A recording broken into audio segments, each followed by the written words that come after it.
de inestabilidad, un problema que es más el diagnóstico muchas veces que la solución. Todo tuyo. Bueno, en primer lugar, agradecer al equipo de Lean y a Miguel Ángel su invitación. Es un modelo que usamos desde hace más de 20 años y espero que sigamos usando. Bueno, esto es lo fundamental en cirugía primaria y en cirugía protésica. El paciente, el hospital y la prótesis y el cirujano que tiene que tener conocimiento de las tres cosas, ¿no? De qué tipo de prótesis implantar y sobre todo en paciente, tanto en cirugía primaria como en revisiones, hacer un consentimiento informado adecuado. Los factores sociales y psicológicos son cada vez más frecuentes en el tema de expectativas y a no ser que el cirujano atempere realistamente este tipo de problemas con la familia más que con el paciente, especialmente en ancianos, a veces empiezan los grandes problemas de la revisión en la cirugía primaria. Siempre hay una paradoja del implante, ya lo hemos comentado, a menor constricción hay menor estrés, hay más participación de los tejidos blandos y menor estrés, y cuanto más constricción hay, evidentemente, pues hay, en la siguiente os lo voy a explicar, cuanto más constricción hay más estrés en la interfaz con menor participación de los tejidos blandos. Teóricamente el estrés a nivel de la interfaz es mayor, pero hay menor estabilidad. Eso es lógico. Bueno, pues siempre hay que equilibrar los ligamentos y cuando conseguimos equilibrarlos bien y hay un ligamento cruzado posterior funcional y equilibrado, y digo comillas equilibrado, teóricamente podemos poner una prótesis condilar estándar. Pero cuando el ligamento cruzado posterior es deficiente, siempre que consigamos, y es importante, el equilibrado correcto entre los espacios y lo alineemos correctamente varo-valgo a eje mecánico anatómico, podemos intentar poner una estabilizada posterior o una prótesis con poli ultracongruente, fundamentalmente un labio anterior. Pero ¿qué ocurre cuando no podemos corregir los ligamentos? Pues podemos corregirlos con injertos óseos, con cuñas, con manguitos, reconstruyendo los tejidos blandos, etcétera. Bueno, aquellos que lo consigan tienen su cierta habilidad, depende también del paciente, porque no todos los pacientes son iguales, ni en hueso, ni en tejido blando, ni en pluripatología, etcétera, etcétera. Podríamos utilizar la estabilizada posterior, las superestabilizadas constreñidas y las charnelas con rotación.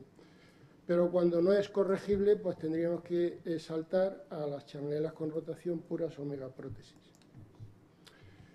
Vosotros todos conocéis cuál es la escalera de constricción, no la voy a repetir, pero empieza por los condilares anatómicos, etcétera, etcétera, hasta llegar a los compuestos de prótesis o homoinjertos. Y es importante conocerla.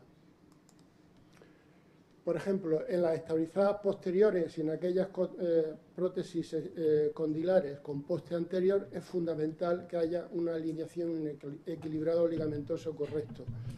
Y hay mayor riesgo de aumentar el espacio de flexión y ascender la línea articular.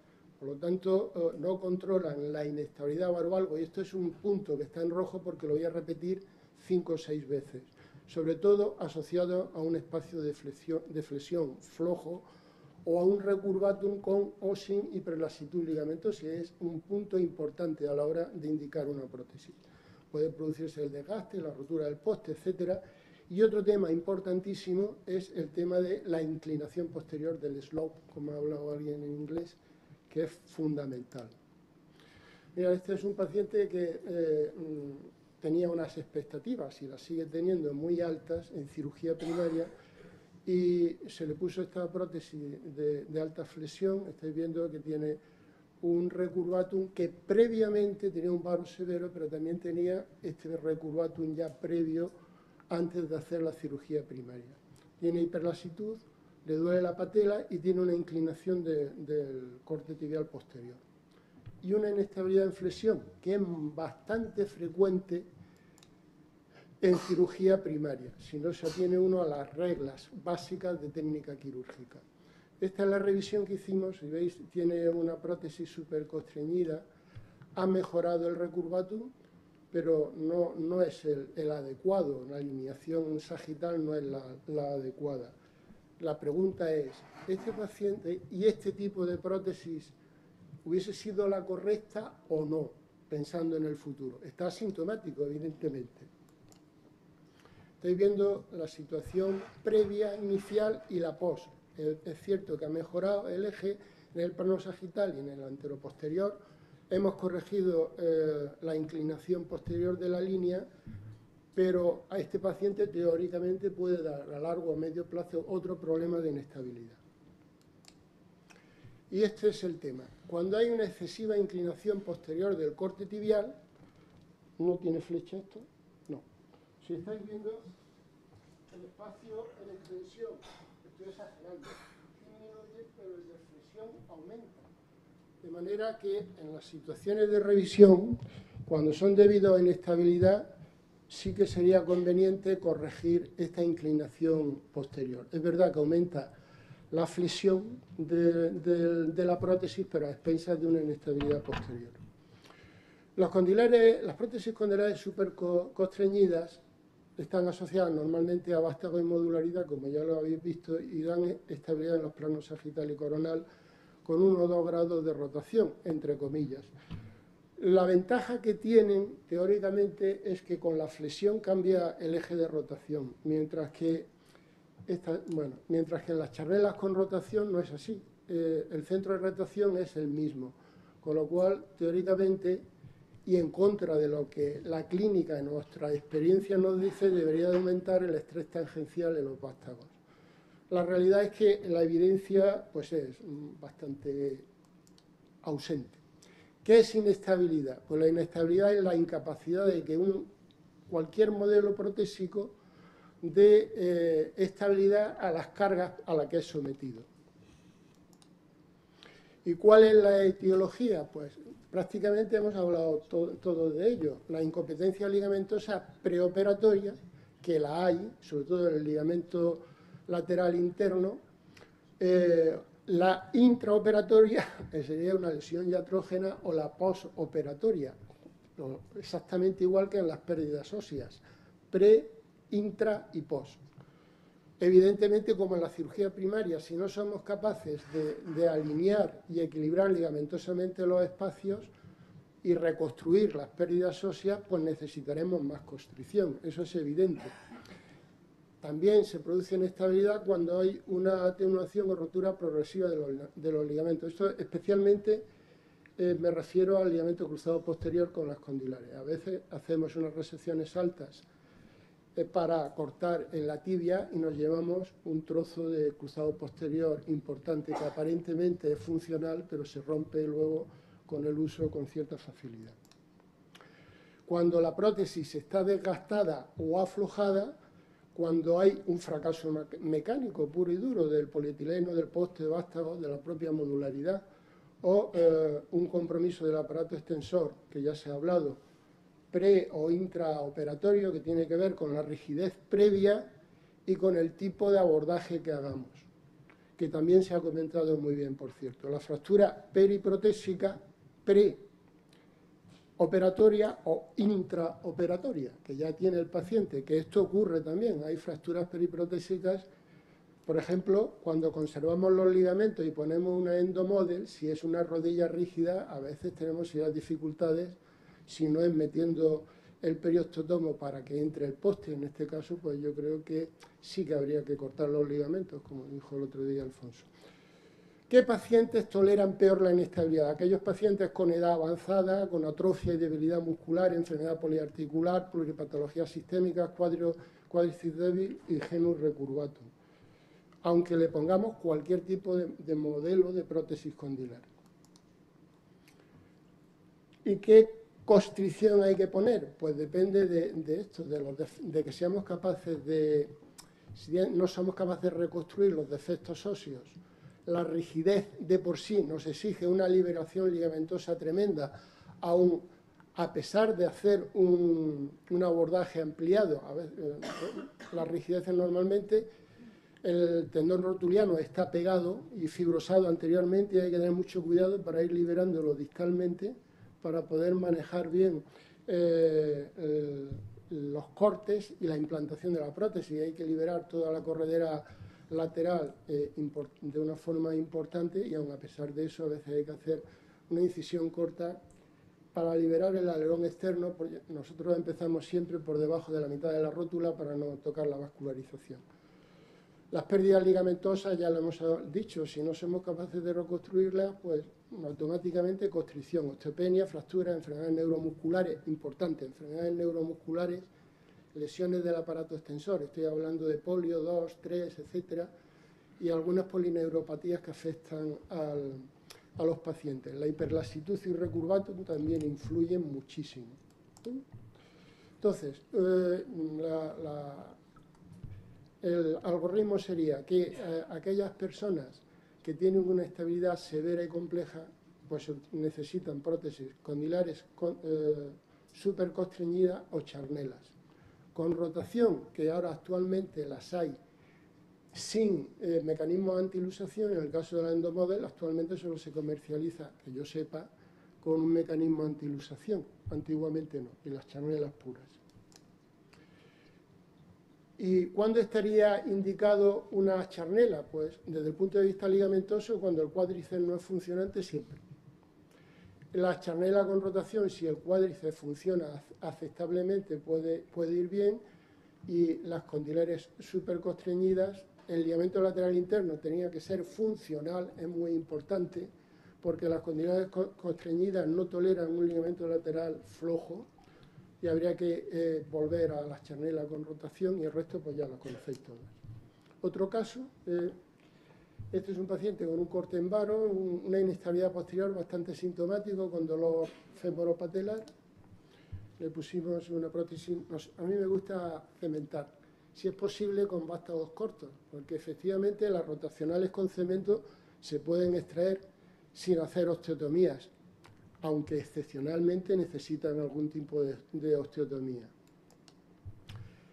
Y respecto a la técnica quirúrgica, pues todo lo habéis comentado: alineación a eje mecánico anatómico, equilibrado ligamentoso y línea articular. Cuanto menor constricción, esto es más importante.